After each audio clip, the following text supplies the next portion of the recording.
Alors, j'espère que vous allez bien. Et là, nous allons parler du marché orange. On a parlé du marché à tendance, c'est-à-dire le marché qui évolue soit en tendance haussière, soit en tendance, en tendance haussière en format de, de pics et de creux de plus en plus haut, ou soit en tendance baissière en format de pics et de creux de plus en plus bas. Mais là, nous allons voir des marchés euh, orange, c'est-à-dire sans tendance. C'est-à-dire le marché est compris entre des canaux et compris entre des niveaux de support et de résistance. Ok. Alors, dans le marché orange, marché orange, une consolidation. Alors, c'est quoi un marché orange? C'est un marché où les prix évoluent horizontalement de gauche vers la, vers la droite. C'est-à-dire, les prix est compris entre deux niveaux clés. Ça, hein, hein. Et puis le prix évolue de manière horizontale. Ça, hein, voilà, comme ça.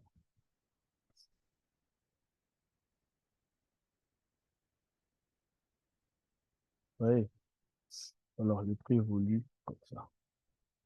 Alors ici, le prix est compris entre deux niveaux. Alors le niveau haut, ce qu'on appelle résistance, et le niveau bas, ce qu'on appelle support. Alors, par définition, une résistance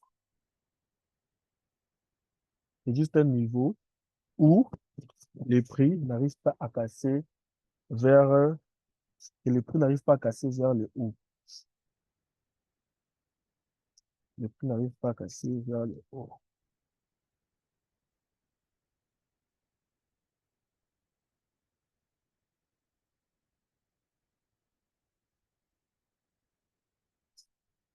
Alors, un support, c'est juste un niveau qui est un support d'un niveau que les prix n'arrivent pas à casser vers le bas. Alors, ici, l'attitude à avoir face à ces marchés, en ce qui concerne la prise de position, nous achetons, nous achetons au support, nous achetons au support, achat au support, et nous vendons à la résistance. Pourquoi? Parce qu'il suffit d'observer l'évolution du prix, parce que les prix évoluent de manière horizontale, et ils ne forment pas de haut de plus en plus haut, de bas de plus en plus bas. Alors, mais il faudrait quand même prendre position. Alors, l'idéal ici, c'est de se positionner, par exemple, pour le cas de pour le cas du support ici, nous allons prendre l'achat à ce niveau-là. Pourquoi? Parce que les prix par le passé aient à réagir ici. Vous observez qu'à chaque fois que les prix arrivent sur le support rejette les prix vers le haut. Ok. Raison pour laquelle à chaque fois que les prix arrivent sur le support, la, l'attitude à avoir ici, c'est de faire l'achat. Ok. Et, et sortir, si nous faisons l'achat ici, nous allons sortir avant que les prix arrivent sur la résistance. Pourquoi? À tout moment, les prix pourraient répartir en vente. Là, pourquoi? Parce que par le passé, cette zone de résistance avait rejeté les prix vers les bas. Donc, c'est clair, non? Alors, il peut aussi avoir, comme j'avais parlé l'autre fois, des cassures et retest de notre niveau de support et de résistance. Et je donne un exemple. Là, on peut avoir un niveau de résistance. Comme je vous avais dit ici, on achète, on vend sous la résistance. Ok. Alors, il y a ce qu'on appelle inversion du rôle qui arrive ici, qui intervient.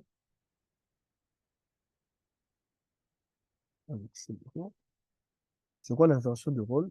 Dans notre cas ici, nous sommes sur une résistance. Résistance. Et l'attitude à avoir, comme je vous l'ai dit, lorsque le prix revient sur notre résistance ici, l'idéal c'est de prendre la vente là. Ok? L'idéal c'est de prendre la vente ici.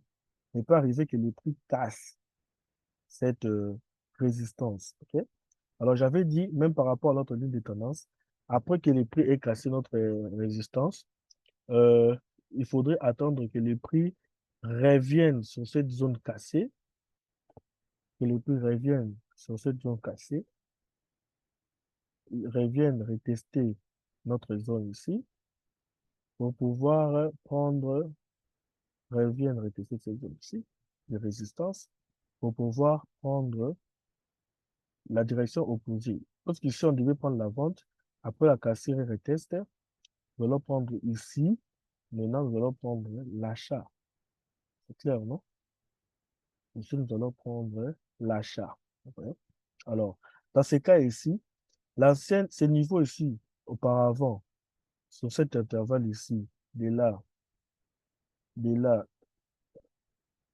de là jusque là, jouait le rôle de résistance, mais à ce niveau-là, elle ne joue plus le rôle de résistance, mais elle joue maintenant le rôle de support. Support. Pourquoi? Il y a eu cassure. Lorsqu'il y a eu cassure de notre résistance, le prix revient sur notre résistance qui était passée, qui était résistance passée, et joue maintenant le rôle de support. Pourquoi? Parce qu'il va rejeter le prix vers le haut. Donc, ça, c'est le niveau ici que nous allons prendre maintenant, l'achat. Là, achat. Alors, à l'inverse ici, par rapport à notre niveau de résistance, on peut avoir ça, hein, notre niveau de support plutôt, hein, c'est ça. Ça, c'est notre résistance. Support plutôt, support. Alors ici, j'avais dit, on doit attendre que les prix reviennent ici pour pouvoir prendre l'achat. Mais c'est peut que, en voulant prendre l'achat ici, euh, les prix cassent. Ok? J'avais dit que lorsque les prix cassent comme ça, on doit attendre que les prix reviennent sur notre zone ici et puis repartir. Dans ce cas ici, de là à jusque là, les prix jouer le rôle de support. De ce côté ici, les prix a joué le rôle de résistance. Et ici, le prix a joué le rôle de résistance. Ok? C'est comme ça.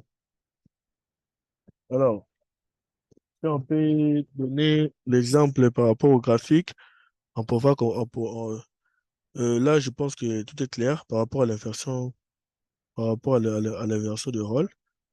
Et essayons de voir un peu sur le graphique ce que ça pourrait donner. Avoir des voisins errants, c'est compliqué. Alors,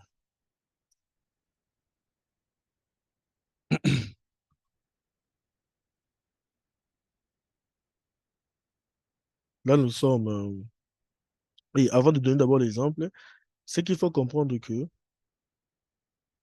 c'est qu'il faut comprendre que pendant l'évolution du prix,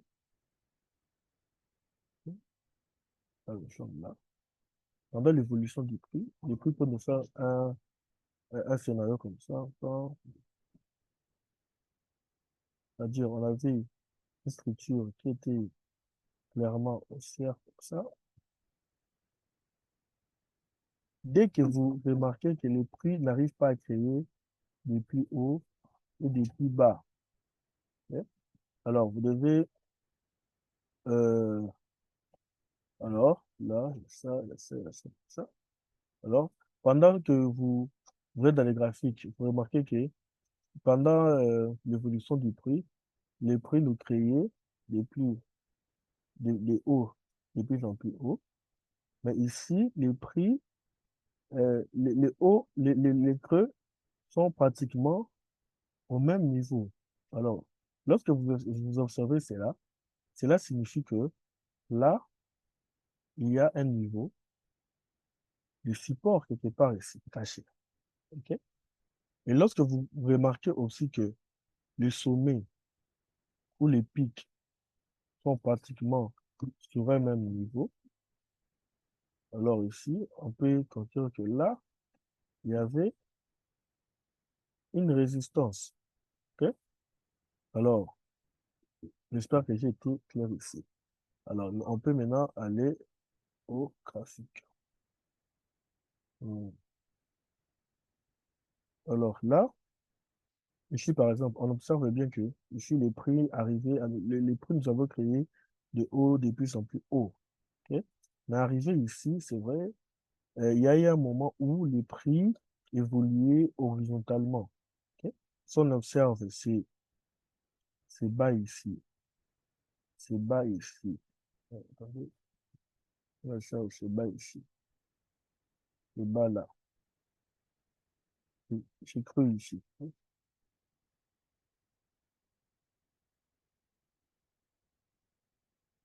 c'est creux ici. On peut voir qu'ils sont pratiquement au même niveau.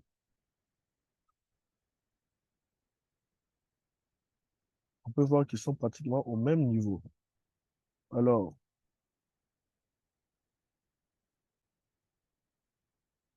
nous avons également ces bas-là.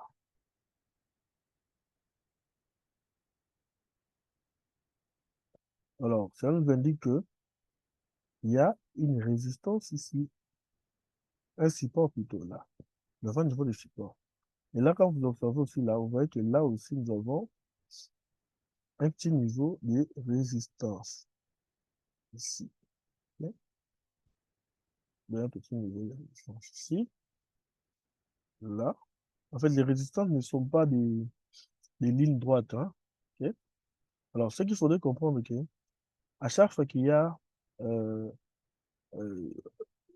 voilà, ce qu'il faudrait comprendre aussi, à chaque fois il y a un niveau, par exemple, de support, de résistance de support là, il y a toujours tendance à avoir une zone intermédiaire au milieu, OK? Où, où le coup va nous faire ça. Hein, hein, hein, hein, hein, voilà, ça. Hein. Donc, nous, ce qui nous concerne beaucoup plus, ce sont les extrémités. Ces deux niveaux-là, le haut et puis ce niveau bas ici. Alors, je reviens, vous allez bien comprendre dans des vidéos d'application. Alors, revenons encore là, ici. Alors, essayons de détecter nos zones de support et de résistance par rapport à la formation des pics et des creux. Ici, on voit pratiquement, nous avons plusieurs pics et creux, et nous avons plusieurs creux qui sont pratiquement au même niveau. Là, nous avons notre niveau de résistance ici.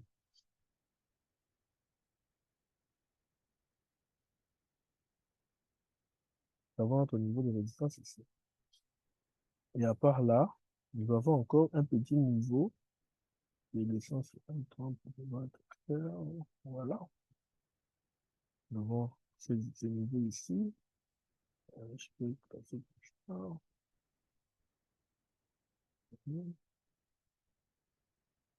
Là, ici aussi, on peut observer qu'il y a un petit niveau. Les prix, il y a une petite hésitation ici, là, là, là, là, là. Ça me crée un petit niveau de résistance encore. Et de support plutôt. Il faut des supports là. Et puis là aussi, si on observe, il y a une inversion de rôle ici. Je vais me demander pourquoi je vais expliquer. Passer. Voilà. Ici, si on observe, vous voyez bien que pendant que les prix évoluaient, ils ont créé ce niveau de support là. Et les prix ont cassé le niveau de support. le puits a cassé ce niveau de support ici et le puits revenir et tester. Alors, notre ancien support, ici, elle est devenue résistance. Elle a testé une fois et puis une deuxième fois là. Le prix a encore, je dézoome un peu, le prix a chuté. Ici, on voit que nous avons ce niveau de support 1, 2, le pas touché là deux fois. Il y a eu cassure, le prix est revenu retester ici et là. Okay? Voilà, ainsi de suite. Et là, si on prolonge ce niveau ici, vous allez voir que, ah non, c'est pas arrivé, il y a ça. Ici aussi, on a un niveau de résistance ici, de support plutôt. J'aime bien les résistances, hein, qui était support ici et qui est devenu résistance là. Ici également, on avait ça. Ça deviendra aussi automatique pour vous. Hein. Il y a ça. Qui était support ici, qui est devenu résistance là. Et c'est un peu comme ça. Ok. Alors, essayez un peu d'échanger de paires. Comme là, par exemple, c'est déjà clair ici. Si il faudrait qu'on trace notre niveau de support et de résistance, il suffit de voir le niveau où, où il y a, par exemple, là, nous voyons vite qu'il y a un niveau de résistance là, le prix n'arrive pas à casser. Nous avons un niveau de support bas ici. C'est clair, non? Ici, on voit bien que le prix voulu faisait entre un support et une résistance. Alors, descendons un peu. Ici aussi, on peut voir clairement que les prix sont compris entre deux niveaux. Il y a ça, ça,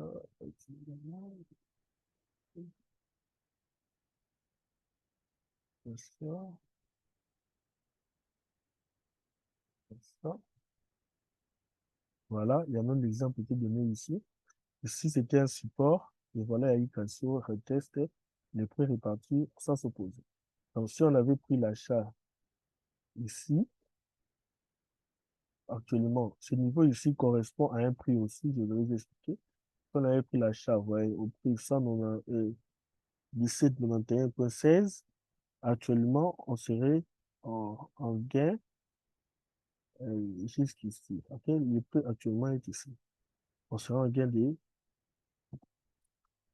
plusieurs pips déjà. Au moins pour observer, je vous ai appris comment calculer les pips. Alors, ici, voilà, niveau. Et là, on voit, voilà les niveaux intermédiaires dont je vous ai parlé, c'est là. Et le niveau extrême, elle est là. Ok. Il y a toujours aussi des surestations comme ça. Nous allons bien le comprendre lorsque nous allons parler de. Nous allons bien le comprendre lorsque nous allons parler des stop loss. Alors, essayons encore de détecter le niveau de résistance. Changeons un peu d'actif. Là, ici, on voit que les hauts sont de plus en plus hauts, les bas sont de plus en plus hauts. Dans ce niveau ici, les prix n'évoluaient presque plus. Ok. Il n'y avait plus de formation de pic de plus en plus haut ou de bas de plus en plus haut. On voit que les prix, vous avez créé ça et ça. Ok. Alors, voilà. Parce que tout est clair, hein. Même là, on peut voir qu'il y a un niveau de résistance de support là. Il y a un niveau de résistance ici. Et j'espère que tout a été clair et on se retrouve à la prochaine vidéo.